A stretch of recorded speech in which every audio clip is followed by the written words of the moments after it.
Because Canada's most recent economic pronouncement isn't simply another press release, Ottawa has just shocked the world, and Washington in particular. In the ongoing trade battle with the United States, it marks a sea change. Furthermore, the timing is explosive. President Donald Trump has been escalating tariffs for months, treating trade like a battleground and targeting Canadian steel, aluminum, automobiles, energy, agriculture, and even softwood lumber. While gloating about Canada's impending collapse, instead, Prime Minister Mark Carney has provided a masterful combination of industrial resurgence, economic resiliency, and geopolitical calculation. And because Ottawa unveiled the BY Canadian program, a comprehensive guideline that allocates billions in federal procurement to Canadian-made goods, Canadians are waking up to a policy that is as audacious as it is unrepentant. Prioritizing Canadian services and technologies will keep public funds in the country's economy, support homegrown businesses, and send a strong message that Canada will use its own spending as a shield if Washington seeks to weaponize trade. Furthermore, this isn't just a token gesture. It includes clean energy projects as well as defense, health, and infrastructure projects. In other words, software from Toronto and Montreal, lumber from British Columbia, auto parts from Windsor, and steel from Hamilton will now take precedence over overseas rivals. Ottawa is effectively announcing economic sovereignty by doing this. The strategy didn't end there either, as a $5 billion strategic reaction fund was announced concurrently with this procurement revolution. A fund designed to support industries most at risk from U.S. tariffs. Atlantic fisheries are being pressured by trade restrictions, Ontario and Quebec industries are facing increased input prices, and prairie grain farmers are losing export markets. Additionally, this fund is not charitable. It serves as a buffer that transforms financial hardship into long-term survival. In other words, although President Donald's tariffs may cause expenses, they won't weaken Canadian determination. The optics are important here because Canada is responding as a self-assured middle power, creating a new economic warfare playbook rather than as a tiny dependent neighbor. Carney also announced a calibrated tariff adjustment on U.S. goods, removing certain retaliatory taxes on consumer items, so the shocks didn't stop there. A seemingly courteous and conciliatory approach that is actually surgical because the industries that are most important to American jobs, particularly in swing states like Michigan, Ohio, and Pennsylvania, continue to be under pressure due to the strongest retaliations on steel, aluminum, and auto components. Ottawa has outmaneuvered Washington, lowering expenses for Canadian households while retaining leverage where it matters most, so Washington will only claim a partial win. And that balance is gold in politics. Then a shocking revelation about energy and the environment occurred.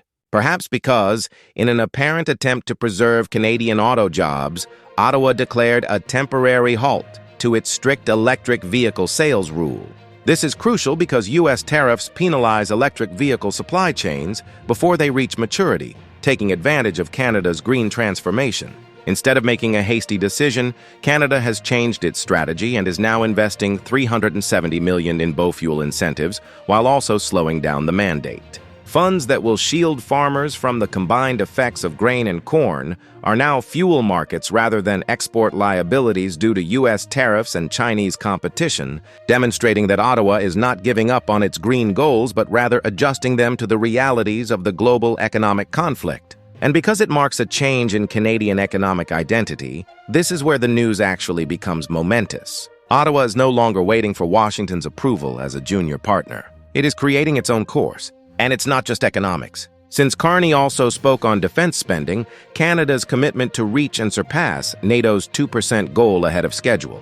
Not just in Washington, but also in Brussels and other European capitals, this message will strike a chord. Because Canada has been accused of taking advantage of the U.S. defense system for years. However, Canada is demonstrating its military might just as tariffs are being applied to punish Ottawa. Furthermore, Carney's method is nearly impossible to ignore due to its dual approach of harshness at home and credibility overseas. However, let's take a moment to consider the wider picture since Canada has been portrayed by President Donald as weak, dependent, and the 51st state in waiting. However, Ottawa's move flips that story on its head because Canada is using its own tools to counterattack rather than bowing. protecting its workers, modernizing its military, diversifying its trading partners, and exercising fiscal constraint at home while constructing industrial capacity. Speaking of commerce, another strategic change was concealed within the announcement. Canada reiterated its strengthening ties with Europe, especially with Germany, through important mineral deals that will satisfy Europe's demand for safe supply chains free from Russian influence. This is important because it shows that Canada is not alone. As part of Ottawa's shock strategy, it is aligning itself with Europe and using its enormous resources to become a pillar of Western resilience against Russian aggression and U.S. protectionism. Now that Washington realizes that tariffs will harm more than simply Canada, they will pressure Ottawa to strengthen connections abroad, gradually reducing American power in global affairs. That cost is much higher than any tariff. What was President Donald's response, we must ask? Officially, the White House has maintained its composure, but insiders express annoyance because this was not the surrender they had anticipated.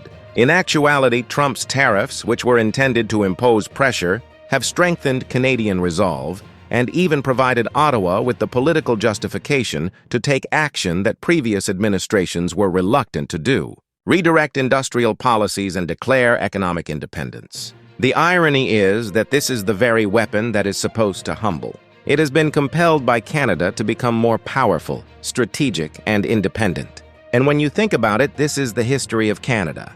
Larger powers underestimate them. Yet they always manage to adapt, fight back, and come out stronger from Vimy Ridge. During the Cold War and the First World War, peacekeeping. An economic battle fought by its closest ally is now unwavering. Therefore, Ottawa's major statement today goes beyond a simple set of policies. It is a declaration of the will of the country. It assures Canadians that there will be no bullying of their government. It warns Washington that exerting pressure will not work. Additionally, it communicates to the world that Canada is prepared to shape its own future. And this is the main reason Washington is taken aback, because they saw strength where they had anticipated weakness. Furthermore, Canada's role on the global stage may be redefined for decades to come by this strength forged in the furnace of tariffs.